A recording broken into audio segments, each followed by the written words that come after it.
మనుషులకు కులాలు వర్గాలు హోదాలు ఉండొచ్చు, కానీ స్పామ్కు కూడా హోదాలు వగైరాలు ఉంటాయా? స్పామ్ను బట్టి ఆ స్పామ్ ఇచ్చిన దాతను బట్టి పిల్లలకు లక్షణాలు వస్తాయా? పిల్లలు కనేందుకు ఫలానా వారు స్పామ్ అయితే బాగుంటుంది అని అంతా అనుకుంటే అది ఎక్కడికి దారితీస్తుంది?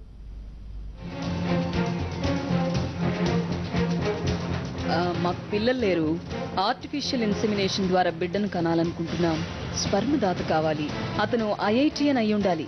మంచి రంగు రూపు ఉన్నవారికి ప్రాధాన్యం. 20,000 క్యాష్ అక్కడికక్కడే ఇస్తాం. సంతానం పొందేందుకు మాకు సాయం చేయండి. ఇది క్లుప్తంగా చెన్నైలో ప్రత్యక్షమైన ప్రకటన సారాంశం. పిల్లలు లేకపోవడం, పిల్లలు లేని దంపతులు సాంకేతిక పరిజ్ఞానాన్ని ఉపయోగించుకొని విట్రో పద్ధతిలోనో మరో పద్ధతిలోనో సంతానం పొందాలనుకోవడం కొత్తదేమీ కాదు. ఇవాళ అన్ని రంగాల్లో సంతాన సాఫల్య కేంద్రాలు పనిచేస్తున్నాయి. ఇటీవల వాటిని ఆశ్రయించే వారి సంఖ్య కూడా పెరిగిపోతోంది. డోనార్ను గోప్యంగా ఉంచాలని నిబంధనలు చెబుతున్నాయి. ఇవన్నీ సామాజిక సంక్షోభం ఏర్పడకుండా తీసుకున్న చర్యని. స్పెర్మ్ డోనర్ ఫలానా కావాలి, ఫలానా మేధావి కేటగిరీ కావాలి, ఫలానా సినిమా స్టార్ కేటగిరీ కావాలి అన్నట్టు దాతల్లో స్టేటస్ ను వెతుక్కునే ధోరణి సమాజానికి మంచిదేనా? ఎక్కడికి దారితీస్తుంది? పైగా ఐఐటిఎన్ స్పెర్మ్తో పుట్టే బిడ్డ ఐఐటిఎన్ కావాలని రూల్ ఏం లేదు. మామూలుగానే పండిత పుత్ర పరమసుంఠ కావచ్చని మన సామెతలు అనుభవాలు చెబుతున్నాయి. మేధావి సంతానం మేధావి కావాలని రూలేం లేదు. తండ్రి అందమో వీరత్వమో నాయకత్వ లక్షణాలు కొడుక్కి రావాలని కూడా రూలేం లేదు. జీన్స్ ప్రభావం కొన్ని అంశాలపై ఉన్న తండ్రి లక్షణాలు సంతానానికి సంక్రమిస్తాయని చెప్పడానికి సైంటిఫిక్ ఆధారాలు ఏమీ లేవు. అది శాస్త్ర విరుద్ధం. పిల్లలు లేకపోతే దాతలు కావాలని హంబుల్గా రిక్వెస్ట్ చేసుకోవాలి, కానీ ఐఐటిఎన్ కావాలి, రంగు రూపు బాగుండాలని పెళ్లి కొడుకు ప్రకటనలాగా ఇవ్వడం ఆశ్చర్యం కలిగిస్తోంది. డబ్బు హోదా మీద పెరిగిన యావకు పరాకాష్ట ఈ ప్రకటనని సామాజికవేత్తలు చెబుతున్నారు.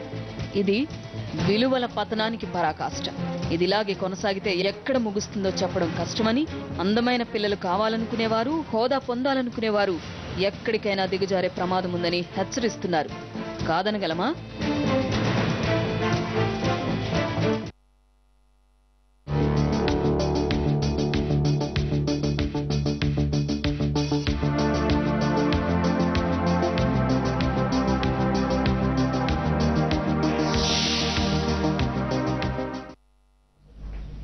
ఇదే అంశం మీద మాట్లాడడానికి నాతో పాటు స్టూడియోలో డాక్టర్ చైతన్య కృష్ణ గారు ఉన్నారు, test tube baby specialist.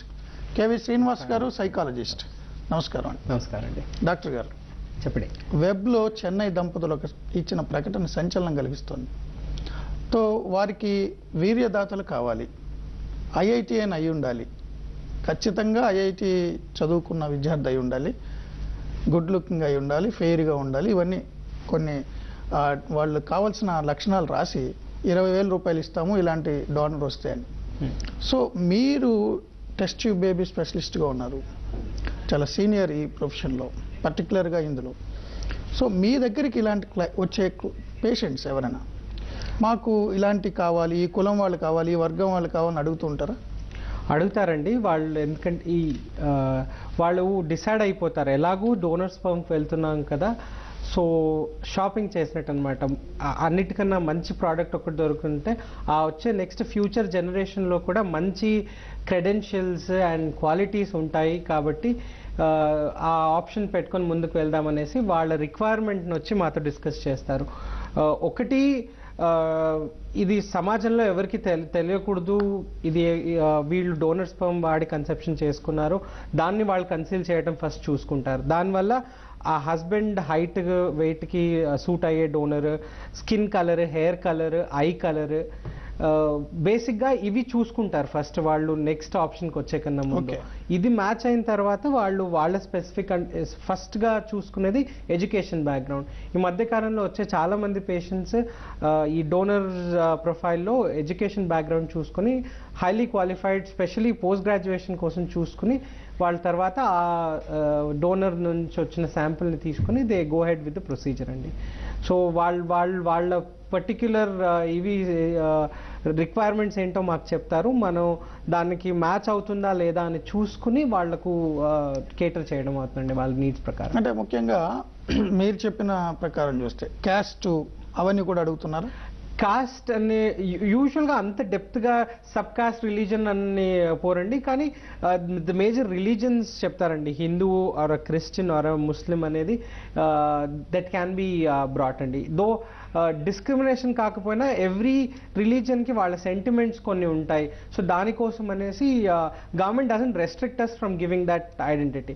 But usually ఏంటంటే జస్ట్ ఎథ్నిసిటీ ఇస్తాము, అంటే ఏషియన్ బ్యాక్గ్రౌండా, కొకేషన్ అంటే అమెరికనా, అలాంటి ఏదైనా వైట్ బ్యాక్గ్రౌండ్ నుంచి వస్తున్నారా, అది చాలా ఇంపార్టెంట్ కాబట్టి అది డెఫినెట్గా రివీల్ చేస్తాము. అండ్ నేషనాలిటీని కూడా రివీల్ చేస్తాము. But in such in special situations వాళ్ళు లేదు కాస్ట్ కూడా రిలీజన్ని కూడా చూసుకోవాలి అనుకుంటున్నాము అంటే అది on special grounds we do tell them that information అండి. అంటే డోనర్ ఎనానిమిటీ మీరు ఉంచుతారా, చెప్తారా డోనర్ వ్యక్తి అని? The full program of donor anonymous గానే ఉంటుందండి. అంటే గుప్తంగా జరగాలి ఈ మొత్తం దానం. వీరే ఇచ్చిన వాళ్ళు కానీ తీసుకునే వాళ్ళు కానీ మధ్యలో మేము వీఆర్ ద థర్డ్ పార్టీ అండి. అక్కడ తెప్పించిన మనకు కానీ ఐడెంటిటీ పర్సనల్ డీటెయిల్స్ తెలియవు, వాళ్ళ ఫోటోగ్రాఫ్స్ కానీ వాళ్ళ పర్సనల్ ఐడెంటిఫికేషన్ డీటెయిల్స్ ఏవి మనకు తెలియదండి. వీళ్ళు ఒక కోడ్తో వస్తుంది ఈ శాంపుల్. ఇన్ ఫ్యూచర్ ఏదైనా ప్రాబ్లం వస్తే ఈ కోడ్ ద్వారా ఆ స్పర్మ్ బ్యాంక్ని కాంటాక్ట్ చేస్తే దట్ విత్ లీగల్ నోటీస్ దాని డీటెయిల్స్ ఇవ్వడం జరుగుతుందండి. అదర్వైజ్ కంప్లీట్ గా గుప్తంగా ఉంటుందండి డీటెయిల్స్. సపోజ్ ఇప్పుడు మీరు చెప్పినట్లుగా ఇది నిజంగానే షాపింగ్ లాగే, ఇప్పుడు ఐఐటి అతని స్పామ్ కావాలని వాళ్ళు అడిగారు, ఫెయిర్ గా ఉండాలన్నారు, గుడ్ లుక్ ఉండాలన్నారు, ఇలాంటి లక్షణాలతో వాళ్ళు అడిగారు. మీరు వాళ్ళకి సంబంధించిన ప్రక్రియ పూర్తి చేశారు. అవునండి. అచ్చంగా వాళ్ళు కోరుకున్న లక్షణాలు వచ్చి తీరుతాయి. 100% వస్తుందా లేదా అది మళ్ళీ సెకండ్ ఇదండి. ఎందుకంటే తల్లి నుంచి 23 క్రోమోజోమ్స్ వస్తాయి, తండ్రి నుంచి 23 క్రోమోజోమ్స్ వస్తాయి. సో ఎవరి లక్షణాలు పాపలో కళ్ళు ఎవరు వస్తాయి, రంగు ఎవరిది వస్తుంది, అది ఎవరి చేతిలోనో లేదండి. అది న్యాచురల్గా మాలిక్యులర్ లెవెల్, అంటే ఆ యొక్క అండం వీర్యం ఆ కలయిక దగ్గర జరిగే మార్పులో ఉంటుంది. అది దేవుడి సృష్టి అండి, అది మనం దాన్ని నిర్ధారించలేము. సో మనం దాతల వీర్యాన్ని తీసుకున్నప్పటికీ తల్లి ఎగ్ అక్కడ ఉంటుంది కాబట్టి కొన్ని క్యారెక్టరిస్టిక్స్ అక్కడ తల్లివి డామినెంట్ అయితే ఆ లక్షణాలన్నీ తల్లివే రావచ్చండి, దాతలవి రాకపోవచ్చు. ఇప్పుడు ఐఐటిఎన్ కావాలని వాళ్ళు అడిగారు, అంటే మేధావి అయ్యి ఉండాలని.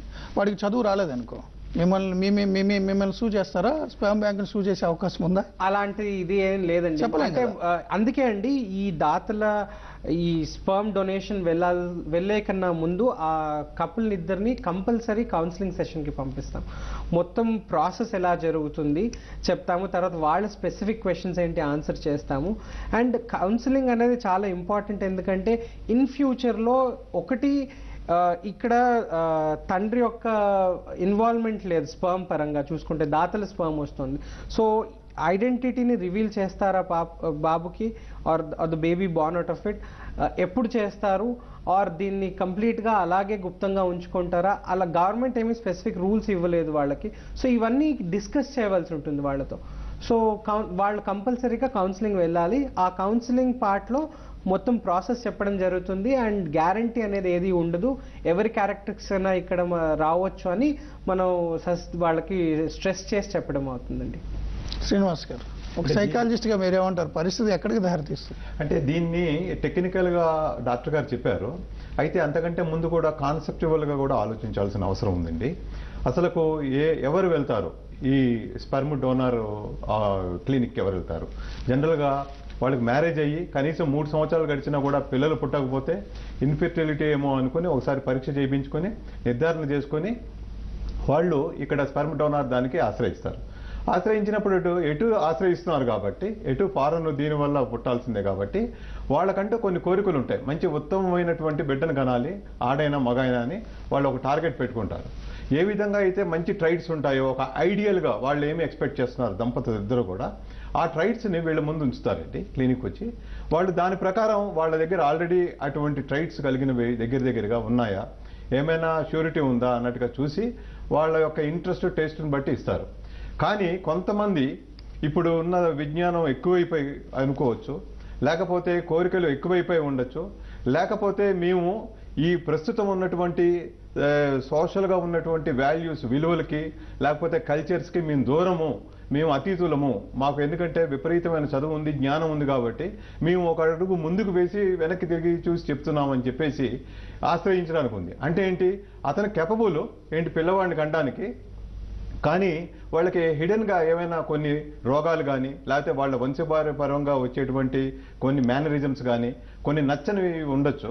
ఉండి మా ఇంట్లో వీళ్ళు ఈ బాధతో ఉన్నారు కాబట్టి ఎటు నేనైతే ఎస్కేప్ అయ్యాను, కానీ జెనెటికల్గా క్యారీ అయ్యే అవకాశం ఉంటుంది కాబట్టి కనుక నాకు పుట్టబోయే బిడ్డ ఈ ఈ జెనెటికల్ డిజార్డర్స్తో పుట్టకూడదు, లేకపోతే ఈ క్రానిక్ డిజీజెస్ రాకుండా ఉండాలి.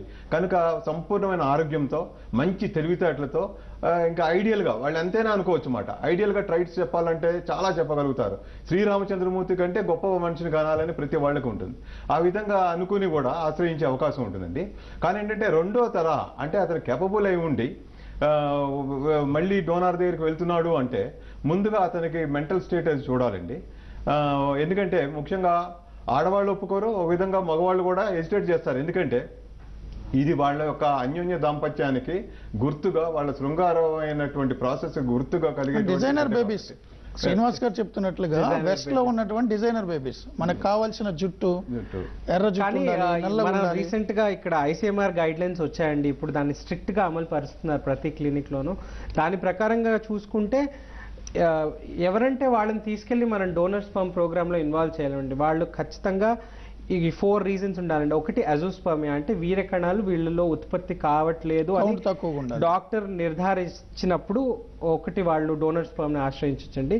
సెకండ్, కౌన్సిలర్ గారు చెప్పినట్టుగా జెనెటిక్ డిజార్డర్స్, అంటే అవి ట్రాన్స్మిటబుల్ జెనెటిక్ డిజార్డర్స్ అంటాం. వాటి వల్ల పుట్టబోయే పాపకి మెడికల్ గా అంటే లైఫ్ మీద ఏదైనా థ్రెటనింగ్ ప్రాబ్లమ్స్ ఉన్నాయి అనుకుంటే అప్పుడు కూడా డోనర్ స్పర్మ్ తీసుకోవచ్చు. అండ్ థర్డ్, RH ఇంకంపాటబిలిటీ అంటే blood groups A negative mother and father positive blood group ఉంటే ప్రెగ్నెన్సీలో కాంప్లికేషన్స్ వస్తాయి. అలాంటి వాళ్ళు కూడా డోనర్ని ఆశ్రయించవచ్చండి. సో కొన్ని స్పెసిఫిక్ రీజన్స్ ఉంటాయి. నార్మల్గా స్పర్మ్ కౌంట్ ఉన్న వాళ్ళు వచ్చి డైరెక్ట్గా డోనర్ స్పర్మ్ చేయమంటే లా ప్రకారంగా మటుకు అది చేయడం కుదరదండి.